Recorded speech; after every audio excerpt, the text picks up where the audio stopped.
Hello students, welcome to Magnet Brains. ये जो chapter हम पढ़ने जा रहे हैं ये चैप्टर है हमारा बूढ़ी अम्मा की बात। किस तरीके से एक थके हारे निराश किसान को एक बूढ़ी सी माता ने कितना ज़्यादा प्रोत्साहित किया काम करने के लिए। ये एक लोक कथा है कि हमको बताती है। लोक कथा मतलब किसी जगह की प्रचलित कथाएं होती हैं जो लिखती हैं, छपती हैं और हम उनको पढ़ते हैं। तो ये एक लोक कथा है और हमने ये हमारी बुक में आई है तो हमने इसमें जाना है और साथ में बहुत अच्छी सीख भी हमको दी गई है कि हमें अपने कर्म करते रहने चाहिए, कि हमारे लिखे हुए जो कर्म हैं आप करते रहिए, किसी दूसरे के इंतजार में नहीं बैठिए कि वो आएगा जब वो ऐसा करेगा तब हम करेंगे। नहीं, अगर हमारा कार्य है, अब जैसे सपोज आपका कार्य क्या है कि हमें पढ़ना है, अब एग्जाम्स आने वाले हैं, फाइनल एग्जाम्स आएंगे, बोर्ड एग्जाम्स हैं बच्चों के बहुत के, तो हमारा क्या कर्म है, हमको पढ़ना है। अब बहुत से बच्चे क्या इंतजार करते हैं, मैम जब सिलेबस देंगी तब हम पढ़ेंगे। अब आप मैम के सिलेबस देने का या सर के सिलेबस देने का क्यों वेट करें? आपका कर्म क्या है, पढ़ना है। सिलेबस मिलने के बाद भी पढ़ोगे और आपको पता है कि क्या क्या आना है, ये हम सभी प्रिपेयर रहते हैं। तो उस चीजों को हम लेकर प्रिपेयर करें, आप पढ़ना शुरू कर दीजिए। क्यों? क्योंकि वो तो क्वेश्चंस कहीं से भी पूछे जा सकते हैं, फाइनल टर्म्स हैं, तो जाहिर सी बात है कि पूरा पूरा सिलेबस आता है हम लोगों के पास में। तो ये चीज़ें हमें ध्यान रखनी। हमारा कर्म है पढ़ना, कार्य करना, वो हमें पूरा करना चाहिए। जैसे मैम काम करा रही हैं तो हमारा क्या कर्म है कि हम पूरा काम अप टू डेट रखें। अब पता चला कुछ बच्चे क्या होते हैं, जब मैम चेक करने के लिए मांगती हैं तब वो कार्य पूरा करने के लिए बैठेंगे। ऐसा क्यों? जब मैम काम करा रही थी तब आपने पूर्ण क्यों नहीं किया? तो आपका कर्म था पूर्ण करना। मैम के बाद जब समय होगा तो वो आपसे कॉपी लेके चेक भी कर लेंगी। तो इसलिए ये जो है कहानी, ये जो लोक कथा हम पढ़ने जा रहे हैं बूढ़ी अम्मा की बात, ये ध्यान रखिए हमें इसी पर बताती है। चलिए पढ़ना और समझना शुरू करते हैं। ये चैप्टर क्या है, एक किसान था, गोमा मोरी नाम था उसका। अब नाम ध्यान रखिएगा, गोमा मोरी। गुजर बसर लायक खेती थी, एक गाय, एक जोड़ी बैल, 20 बकरियां, छोटा सा घर था। घर के सामने पशु बांधने का बाड़ा था। बाड़ा क्या होता है, एक जो है बड़ा सा एरिया बना दिया जाता है, ठीक है, बड़ा सा एरिया जहां पर पशु आराम से रह सके। अब बकरियां 20 बकरियां, 20 बकरियों को हम बांध के तो नहीं रख सकते, तो इतना ऊंचा ऊंचा पगडंड जो है डंडियों से या लकड़ियों से ऐसा घेर दिया जाता है कि स्वतंत्र रूप से उस बाड़े के अंदर वो 20 बकरियां रहें, बंधी नहीं रहती, उसको कूद के बाहर ना जा सके और उससे बाहर ना निकल सके। भाई गाय और बैल होगा तो हम उसको बांध भी देते हैं, लेकिन क्या होता है, बकरी, इतनी सारी तादाद में बकरियां हम बांध के तो नहीं रख सकते, एक दो हो तो हम बांध भी लेंगे। तो बाड़े का मतलब होता है पशु पक्षी को एक घेरा बनाया जाता है जिसके अंदर रखा जाता है।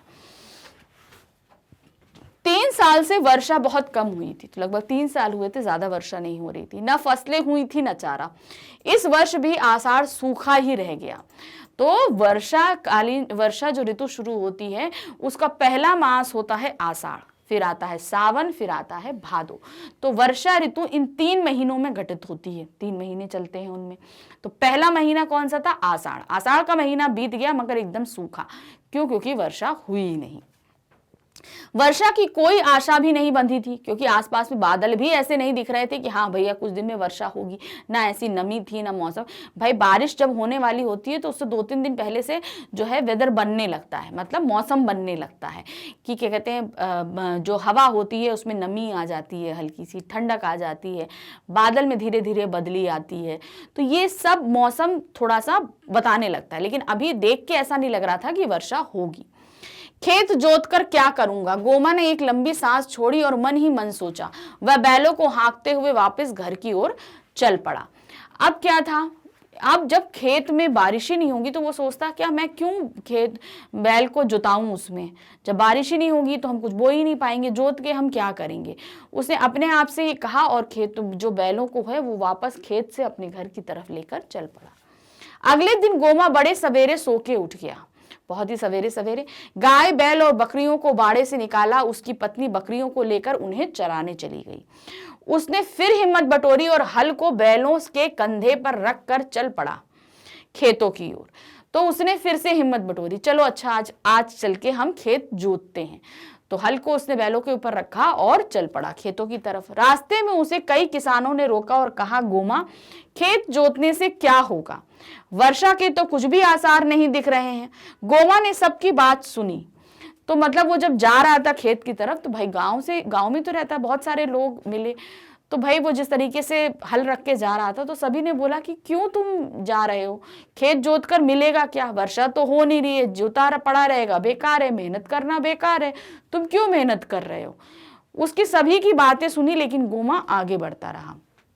कई बार उसका मन भी डामाडोल हुआ। चलो, जब उन लोगों ने बोला तो उनका मन भी डामाडोल, चलो वापस घर चलते हैं या चलते हैं, मतलब बार बार उसका मन हो रहा था ये चीज। फिर भी उसने हिम्मत रखी और कुछ सोचकर खेत पर पहुंच गया। मतलब एक पर को उसका मन हो रहा था, ये लोग कह रहे हैं क्यों जा रहे हो, तो उसका भी मन हुआ कि नहीं, हम नहीं जाते हैं। लेकिन तब भी वो सारी हिम्मत बटोर कर खेत पहुंच गया, अपने खेत पर पहुंच गया कि अब मैं यहाँ पर जो है जुताई शुरू करूंगा। उसने आकाश की ओर देखा, सूरज आग के गोले की तरह जल रहा था। उसने धरती को भी निहारा, खेतों में गहरी और चौड़ी दरारें पड़ गई थी। तो अब क्या था कि उसने जब खेत पहुंच गया तो सूरज की तरफ देखा तो एकदम आग की गोली गिरा के, तो मतलब बहुत तेज धूप थी और बहुत ज्यादा गर्म थी। जब उसने नीचे खेत की तरफ देखा तो उसमें बड़ी बड़ी दरारें पड़ गई थी। जब खेत बहुत ज्यादा सूख जाता है तो ऐसे करके फट जाता है, मतलब ऊपरी जो परत होती है वो थोड़ी थोड़ी मिट्टी की फट जाती है, क्योंकि नमी की कमी हो जाती है। तो वो दरारों का मतलब क्या है, वो नमी की कमी के कारण वो दरारें पड़ जाती है। वह बैलों को देखकर उनकी दशा से भी चिंतित था। भूख प्यास सहन करते करते वो बहुत दुबले हो गए थे। अब क्या था भाई, जब 3 साल से वर्षा नहीं हो रही थी तो उनको अच्छा चारा भी नहीं मिल पा रहा था बैलों को, तो बैल भी क्या है वो बहुत ही ज्यादा दुबले हो गए थे। तो उनकी दशा को भी लेकर चिंतित था कि पता चला इतने कठोर खेत में अगर मैंने बैलों को जोत दिया तो ऐसा ना हो बैल मर जाए, तो उसको इस चीज की भी चिंता थी। फिर उसे बैलों की दशा पर दया हो आई। उसने फिर एक लंबी सांस छोड़ी और खेत की मेड़ पर एक वृक्ष के नीचे जाकर सोचने लगा। अब वो सोच में पड़ गया, क्या मैं खेत जोतूं या मैं वापस घर जाऊं? अगर मैंने जोता तो ये दुबले पतले खेत वो बैल जो है वो मर ना जाए इतनी मेहनत करने से। तो वो थोड़ा दुविधा में पड़ गया और मेड़ पर एक घना पेड़ था, उसके नीचे जाकर चुपचाप बैठ गया और सोचने लगा कि मैं क्या करूं, क्या करे वह, खेत जोते या उसे यूं ही पड़ा रहने दे। वह सोचता रहा और थोड़ी देर बाद वह उठा और दुखी मन से बैलों को हाँक कर घर की राह चल पड़ा। तो उसने फिर ये सोचा कि हम क्या करें, तो दुखी मन से वो वापस अपने घर की तरफ बैलों को लेकर चल पड़ा। उसने निर्णय कर लिया कि वह तब तक खेत नहीं जोतेगा जब तक वर्षा नहीं होती। तो उसने इस चीज का निर्णय किया कि खेत अब वो तब तक नहीं जोतेगा जब तक वर्षा नहीं, वर्षा होगी तो खेत नरम हो जाएगा, तो जोतना आसान हो जाएगा। धूप काफी तेज थी। दूसरे दिन भी वह और निराश हो गया। उसके पैर ना आगे बढ़ते और ना ही पीछे जाने की उसमें हिम्मत थी। मतलब ना वो खेत की तरफ बढ़ पा रहा था और ना ही वो वापस जा पा रहा था कि अगर वो खेत नहीं जोतता है तो खाने पीने को नहीं मिलेगा, और खेत जोतता है तो फायदा क्या, वर्षा नहीं होगी, और इतनी कड़ी मेहनत से कहीं बैल मर गए तो एक नुकसान और हो जाएगा। तो वो ना आगे बढ़ रहा था ना वो पीछे जा पा रहा था। रास्ते में एक पेड़ के नीचे उसने बैलों को रोका और वहीं नीचे जमीन पर बैठ गया। मतलब दूसरे दिन भी वो एक जगह चुपचाप बैलों को खड़ा करके एक जो पेड़ था उसके नीचे बैठ गया। तभी वहां एक बूढ़ी अम्मा आई और वह भी उसी पेड़ के नीचे बैठ गई। तभी वहां पर जब भाई इतनी तेज धूप थी तो वो धूप पेड़ के नीचे बैठा हुआ था गोमा। तभी एक बूढ़ी अम्मा कहीं से आई और वो भी उस छांव के नीचे आकर बैठ गई, गोमा के बगल में आकर बैठ गई। गोमा ने पूछा, अरे ओ बूढ़ी अम्मा, कहाँ से आ रही हो इतनी तेज धूप में, तुम्हें किधर जाना है? अब भाई इतनी बूढ़ा, भाई अच्छा खासा जवान आदमी भी इतनी तेज धूप में हाल बेहाल हो जाए, और वो तो बूढ़ी थी। तो सीधे गोमा ने पूछ लिया कि भाई बूढ़ी अम्मा, इतनी गर्मी में आप कहाँ से आ रही होती तेज धूप में, और आपको जाना कहाँ है? तो बूढ़ी अम्मा ने क्या बोला, मैं तो अपनी नातिन से मिलने पास के गांव जा रही हूँ, लेकिन तुम इस समय यहाँ क्या कर रहे हो? यह समय तो खेत में हल जोतने का है।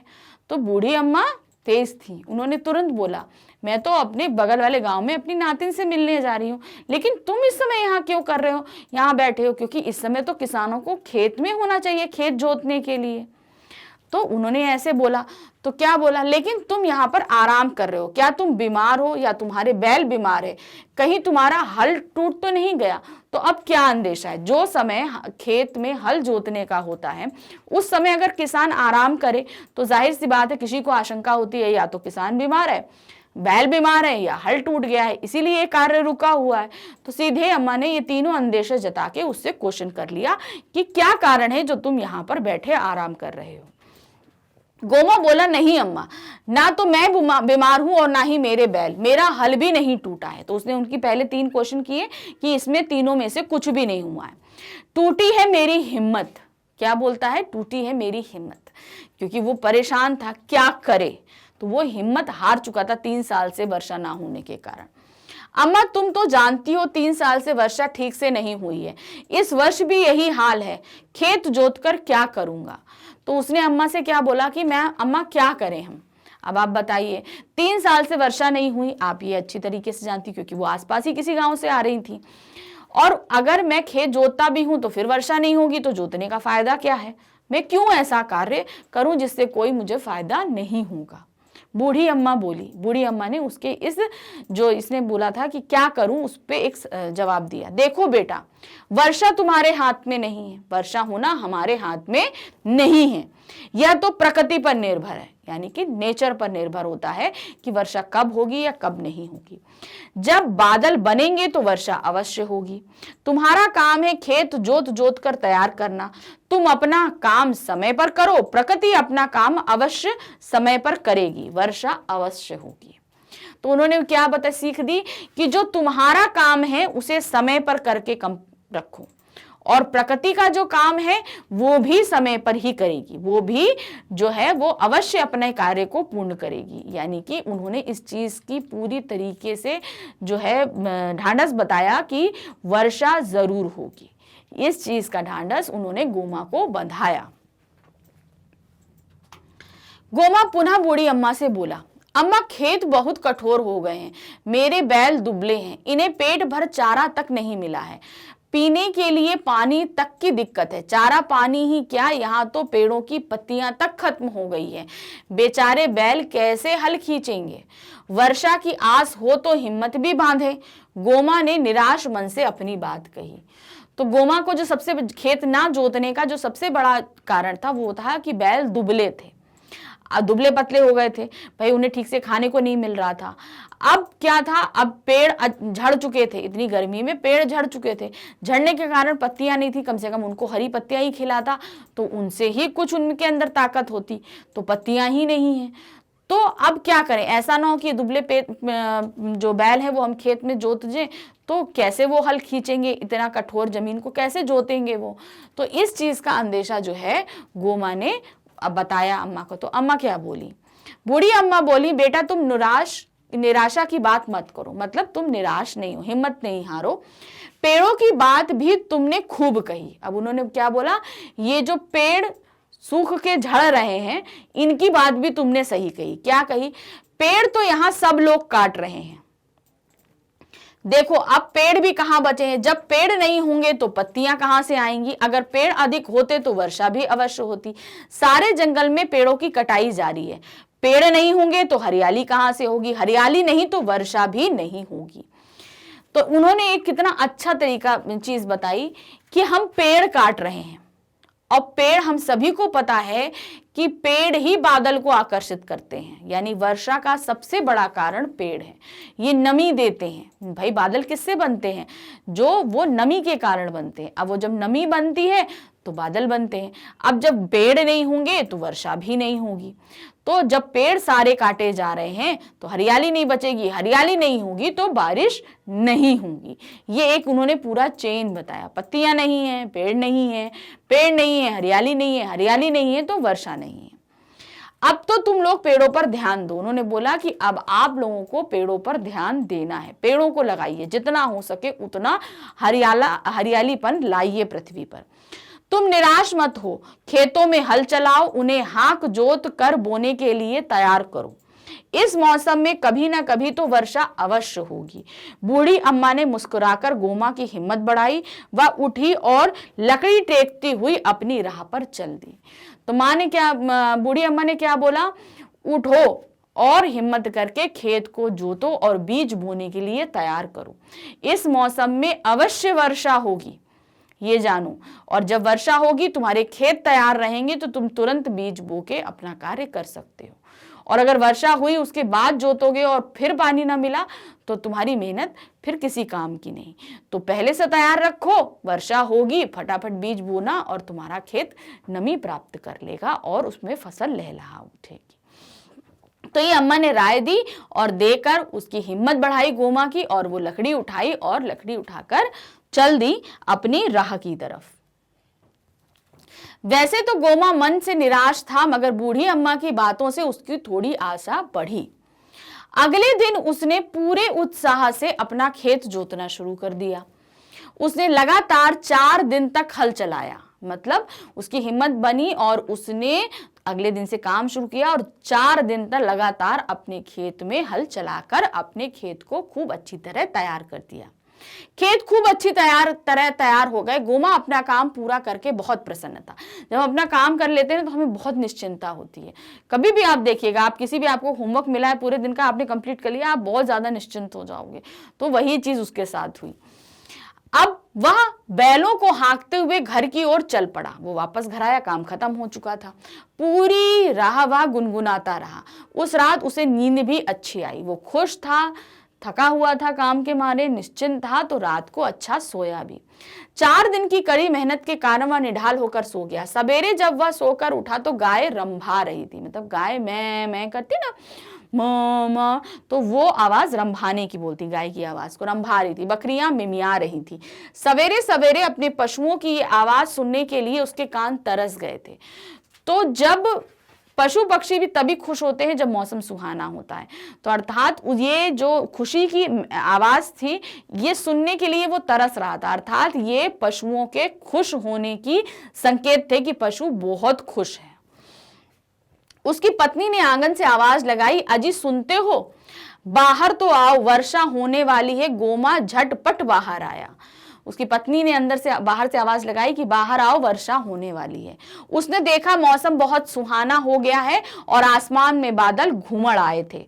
उसने बादलों को जी भर कर निहारा। उसे लगा मानो बादलों में बूढ़ी अम्मा की मुस्कुराती हुई आकृति उभर आई है।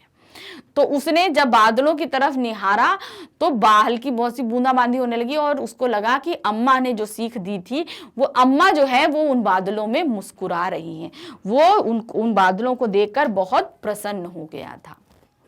उसने बूढ़ी अम्मा की बात रह रह कर याद आ रही थी। तो बूढ़ी अम्मा ने जो सीख दी थी उसको, वो बार बार उसको याद आ रही थी गोमा को।